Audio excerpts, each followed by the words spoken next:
Hello guys, welcome back to my channel. मैं हूं ज्योति चौहान। आप लोगों के सामने स्वागत है आपका मेरे यूट्यूब चैनल आर्ट ज्ञान कला में। देखिएगा, फिर से एक बहुत ही इंपॉर्टेंट इन्फॉर्मेशन मेरे पास है आपके लिए, और ये भी एक वैकेंसी जो से जुड़ी हुई इंफॉर्मेशन है। और ये इंफॉर्मेशन है, यानी अगर अब मैं बात करूं तो वैकेंसी जैसे कि मैंने बताया था गेट टू गेट आ रही है टीचिंग को लेकर, और उस वैकेंसी में आप लोग अप्लाई कर सकते हैं या नहीं कर सकते हैं, वो आप अपनी क्वालिफिकेशन के अकॉर्डिंग अगर कर सकते हैं और आपको लग रहा है कि हम एलिजिबल हैं तो तुरंत कर दीजिएगा, देर मत कीजिएगा। क्योंकि कुछ ऐसी इजी सी वैकेंसी हैं जिसमें आपको बहुत ज़्यादा टफ टेस्ट नहीं देना, लेकिन कुछ वैकेंसी ऐसी हैं जिसमें टेस्ट ही नहीं देना है।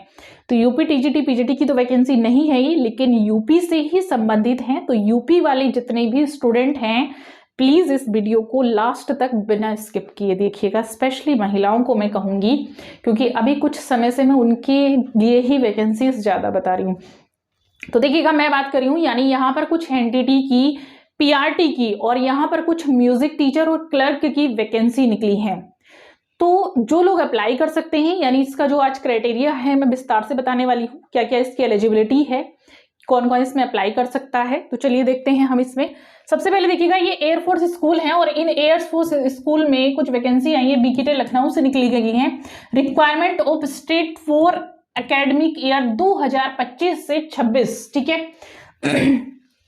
Air force school Lucknow invites applications for the post of PRT, NTT, computer teachers यानी contractuals, music teacher part time, and clerk for requirement and preparing fresh panel for academic year 2025 से 26, ठीक है। इसके लिए कुछ निकाली गई है, डिटेल नीचे दी है। यानी प्राइमरी टीचर्स की अगर हम लोग बात करें, पीआरटी की, अगर आप लोगों को नहीं दिखाई दे रहा तो मैं जूम कर देती हूँ, ठीक है। चलिए यहां से ठीक, चलिए अब ये पीआरटी की कुछ वैकेंसीज हैं, मैं यहाँ पर बताने जा रही हूँ, यानी प्राइमरी टीचर्स की। और वैकेंसी की डिटेल में आगे शुरू करूँ उससे पहले मैं बता देती हूँ, रेलवे का जो सिलेबस है अभी मैंने नहीं बताया, मैं जल्दी ही यहीं पर बताने वाली हूँ। आर्ट का जो सिलेबस है उसके रिगार्डिंग बैच भी मैं लॉन्च करने जा रही हूँ। तो जिन लोगों को बैच परचेस करना होगा वो मेरा एप्लीकेशन डाउनलोड कर सकते हैं। एप्लीकेशन पर ही मैं बैचेस के बारे में इंफॉर्मेशन आप लोगों को दूंगी, यानी नोटिफिकेशन जाएगा, ठीक है। और हमारा जो व्हाट्सएप ग्रुप है आर्ट ज्ञान कला का, वो आप ज्वाइन कर लीजिएगा। टेलीग्राम ग्रुप है उसको भी ज्वाइन कर लीजिएगा, ताकि समय समय पर आपको जरूरी इन्फॉर्मेशन और मिल सके, और ये जो पीडीएफ वैकेंसीज के निकलते रहते हैं वो भी आपको मिल सके, ठीक है। चलिए शुरू करते हैं। यहाँ से आप देख सकते हैं, यानी हम लोग बात करें यहाँ से पीआरटी टीचर की, तो ये दिया हुआ है पीआरटी का मैंडेटरी क्वालिफिकेशन। मेन है मैंडेटरी क्या है, क्या क्या आपके पास होना चाहिए पीआरटी के लिए। तो senior secondary of equivalent with at least 50% marks आपके पास होना चाहिए। 2 इयर्स डिप्लोमा जैसे कि होता है जनरली पीआरटी के लिए एलिमेंट्री एजुकेशन का, by whatever name known from a recognised board या यूनिवर्सिटी से, यानी अगर आपके पास ये नहीं है तो आप ये भी ले सकते हैं। सीनियर सेकेंडरी, ये इसके इक्विवेलेंट जो क्वालिफिकेशन है आप लोगों की 50% मार्क्स के साथ, और 4 साल का बैचलर इन एलिमेंट्री एजुकेशन यानी BALED आपके पास होना चाहिए, ठीक है। दूसरा आपके पास सेम यही है, 50% मार्क्स आपके पास होना चाहिए। 2 इयर्स डिप्लोमा स्पेशल एजुकेशन में अगर आप लोगों ने कर रखा है तो, ठीक है।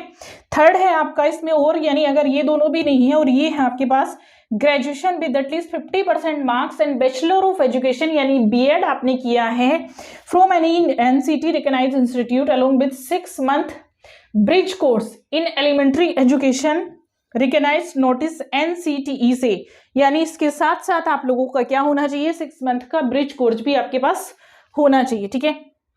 अब देखिएगा आगे इसमें क्या है, ये मैंडेटरी है, यानी इनमें से एक को आपका होना चाहिए। और ये जो देख रहे हैं आप, ये लास्ट वाला है, इसके साथ ये क्वालिफिकेशन भी होना बहुत जरूरी है। और ये क्या है, ये दिया हुआ है 6 मंथ का ब्रिज कोर्स आपके पास होना चाहिए, ठीक है। अब ये है एक ये क्वालिफिकेशन, यानी candidates with at least 2 years continuous service as PGT TGT और 3 years as PRT entity in any Air Force school but presently not working in an Air Force school will be given age relaxation up to the extent of such service rendered in Air Force school। अब ये क्या है तो इसको मैं समझा देती हूँ आपको, ये क्या चीज है। देखिएगा, यानी ये ऐसे अभ्यर्थियों के लिए है, देखिएगा कि जो पहले से ही इनमें टीजीटी पीजीटी में जैसे कुछ लगे हुए हैं और एयरफोर्स स्कूल में, तो उनको आयु में छूट दी जाएगी, लेकिन वो वर्तमान में इनमें कार्यरत नहीं है, ठीक है। तो ऐसे लोगों को आयु में छूट दी जाएगी। अब क्या है डिटेल क्वालिफिकेशन, तो ये क्या थी, मैंडेटरी थी कि बीएड आपके पास होना चाहिए सेकेंडरी के साथ साथ, यानी यहाँ पर दिया हुआ है ना क्लियर, देखिएगा ये दिया हुआ है सीनियर सेकेंडरी के साथ साथ आपके पास जो है सीनियर सेकेंडरी भी आपका 50% मार्क्स के साथ होना चाहिए। और यहाँ पर 4 साल का बैचलर दिया हुआ है एलिमेंट्री एजुकेशन से, अगर आपके पास ये है यानी बीएलएड है आपके पास। और अगर आपके पास बीएड है यानी 2 इयर्स का डिप्लोमा एलिमेंट्री एजुकेशन में दिया हुआ है, तो ये आपके पास होना चाहिए। मिनिमम जो मार्क्स इन्होंने रखा हुआ है वो 50% है, ठीक है। अब ये क्या है, जो डिजायरेबल क्वालिफिकेशन है, तो डिजायरेबल में आपका दिया हुआ है मेन तो देखिए मैंडेटरी आपका हो गया कि मैंडेटरी ये चाहिए, इसके बिना आप लोग एलिजिबल नहीं है, ठीक। डिजायरेबल जो एक क्वालिफिकेशन है वो क्या है, knowledge of computer application, specially MS office की आपको नॉलेज होनी चाहिए, ठीक है। सेकंड क्या है, ability to read write communicate in Hindi, यानी आपको हिंदी जो है लिखना आना चाहिए, बोलना आना चाहिए, कम्युनिकेट करना आना चाहिए, ठीक। नेक्स्ट है CTET STET qualified candidate will be given additional weightage during selection, ये मेन होता है देखिएगा, यानी देखिएगा सीटेट और एसटेट अगर कहीं पर मस्ट हैं तो वो कहीं ना कहीं महत्व रखते हैं, वो यहाँ पर भी महत्व रखते हैं। यानी अगर सबसे पहले जब महत्वता दी जाएगी, इंपॉर्टेंस दी जाएगी, जिन्होंने सीटेट किया है, जिन्होंने एसटेट किया है, उन्हीं को वरीयता सबसे पहले दी जाएगी, ठीक है। मैंडेटरी में भले ही ये क्वालिफिकेशन नहीं है, लेकिन उनको इंपॉर्टेंस यानी एक्स्ट्रा मार्क्स हम लोग कह लें कि उनको दिए जाएंगे, ठीक है, इस तरह से। तो उनको कहीं ना कहीं इसका बेनिफिट मिलेगा क्योंकि उन्होंने अगर अलग से किया है तो जरूरी है। नेक्स्ट है सैलरी, तो उस पर हम बात नहीं करते हैं। अब हम क्वालिफिकेशन बात कर लेते हैं टीचर्स की।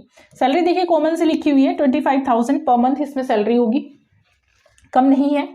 नेक्स्ट है मैंडेटरी क्वालिफिकेशन, एनटीटी अभ्यर्थियों के लिए क्या रहेगी, ठीक है, यानी जो इसमें एनटीटी के लिए अप्लाई करने वाले हैं उसमें क्वालिफिकेशन क्या होनी चाहिए, senior secondary with nursery teachers training diploma और diploma nursery Montessori pre primary teachers training for government recognised institute while candidates with higher qualification में apply, preference is to given to the candidates with diploma in nursing Montessori training, यानी NTT का जो diploma है आपके पास वो होना चाहिए क्योंकि आप एनटीटी की वैकेंसी के लिए अप्लाई कर रहे हैं, ठीक है।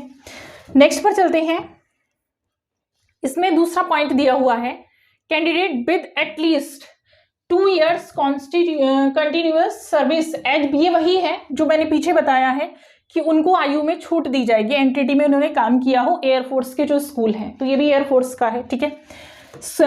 Should be able to read write and communication frequently in English, अब यहाँ पर इनको इंग्लिश मांगा गया, फ्रीक्वेंसी आपकी होनी चाहिए रीड राइट, आपका इंग्लिश में फ्रीक्वेंसी मांगी गई है। Should be able to read write and communicate, यानी स्पीकिंग भी आपका होना चाहिए, कम्युनिकेट आप कर सकें, ठीक है, वो इंग्लिश में फ्रीक्वेंसी होना चाहिए। नेक्स्ट है डिजायरेबल क्वालिफिकेशन, इसमें knowledge of computer application specially MS office, MS office की नॉलेज यहाँ पर भी मांगी गई है, ये हिंदी का मांगा गया है यहाँ पर, ये डिजायरेबल है, लेकिन जो आपके लिए जरूरी है, मस्ट है, यानी ये जो है मैंडेटरी है, तो वो इंग्लिश आपका जो है कम्युनिकेशन होना चाहिए, रीड एंड राइट होना चाहिए।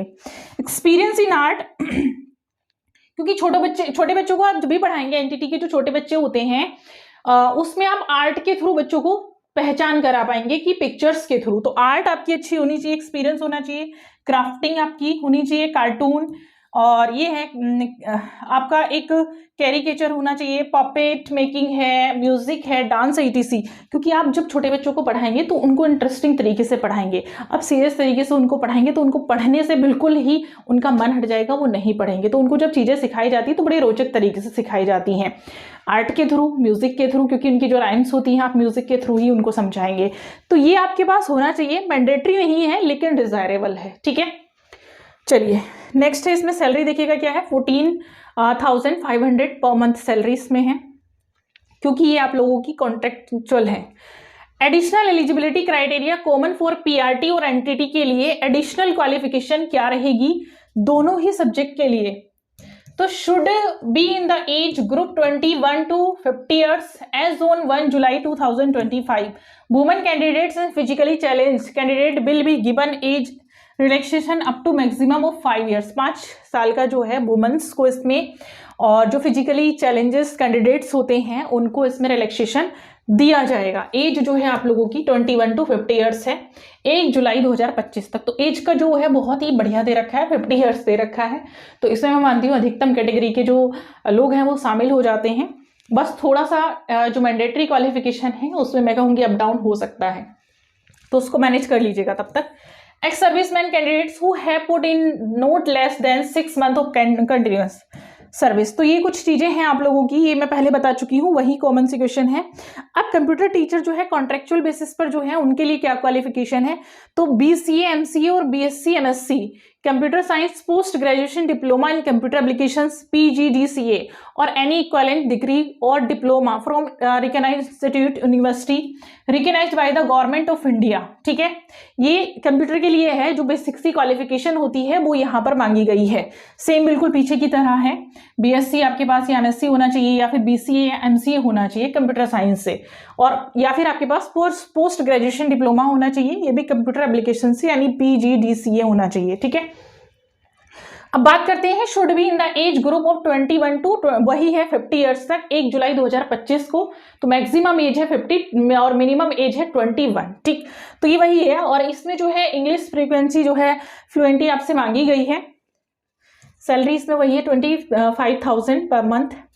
अब इसके बाद है पार्ट टाइम म्यूजिक टीचर के लिए degree diploma higher secondary equivalent qualification music from a government recognised university should being the age of group, वही है इसमें जो दिया है 50 तक। ठीक है, और वही है कॉन्सिलेटेड बेसिस पर सैलरी है, यानी वही लोग डिसाइड करेंगे। ये क्लर्क के लिए है, graduate for government recognised university, typing speed of at least 40 BPM in English में होना चाहिए आप लोगों की, और should be in the age group of 25, age group वही दिया है सब में, बहुत ज़्यादा कुछ ऐसा नहीं है। Woman candidate and physically challenges जो भी है, मतलब जो क्वालिफिकेशन है बाकी वो पीछे की तरह है। मेन जो है देखिएगा क्लर्क के लिए क्या मेन है, क्लर्क के लिए मेन होती है आपके पास जो टाइपिंग है वो, और जो graduate teacher government recognised university के लिए इसमें अप्लाई कर सकते हैं। दो मेन चीजें हैं, बाकी ये सारी चीजें वही हैं जो मैं पीछे बता चुकी हूँ। ठीक है, वो बाकी सबके लिए सेम है। अब अगर मैं इसमें आगे चल लूँ तो इसका जो एक क्राइटेरिया है किस तरह से फॉर्म भरे जाएंगे, सैलरी देखेंगे इसकी यानी 14,500 है। Application forms are available at air force school BKT website मैं आपको बता देती हूँ, बहुत काम की है। इसको आप खोलेंगे तो इसी पे आपको सारी डिटेल मिल जाएगी। ये PDF मैं प्रोवाइड करा दूंगी आप लोगों के ग्रुप में। ठीक है, टेलीग्राम ग्रुप जो भी है उसमें आपको ये मिल जाएगा। तो नीचे दिए गए नंबर्स है या जो भी आपका लिंक दिया गया है हट ज्ञान कला का, उससे आप जुड़ जाइएगा। ये है आपका www.afsbkt.com। ठीक है, डॉट। अब देखिएगा इसमें क्या है, जो prescribe format with CV and self attested copies testimonial and submit by hand post to the executive director air force school air force station Bakshi ka Talab Lucknow, इतना दिया हुआ है 22620 में आप लोगों को सबमिट करना है। ऑफलाइन सबमिट करना है, विद एनवेलप सबमिट करना है। Application for the post of by 26 Jan 25 before 1400 hours. ठीक है, ये जो है 26 जनवरी और 25 जनवरी बिफोर 1400 आवर्स आप लोगों को ये जो है करना है। यानी इसका मैं बता देती हूँ कैसे करना है, यानी 25 से 26 जनवरी को, और जब भी आपको मेरा वीडियो मिल रहा होगा थोड़ा सा हो सकता है डिले हो, तो 25-26 जनवरी तक आपको ये जो है करना होगा, मतलब उससे पहले पहले ये सबमिट कर दीजिएगा। ठीक है, तो ज़्यादा कुछ नहीं है, ऑफलाइन है, इसमें आप जाकर तुरंत इसको सबमिट कर सकते हैं, तुरंत भरकर इसको सबमिट कर सकते हैं। ठीक है, अब देखिएगा मैं बात करूँ तो इसमें जो है पूरी डिटेल्स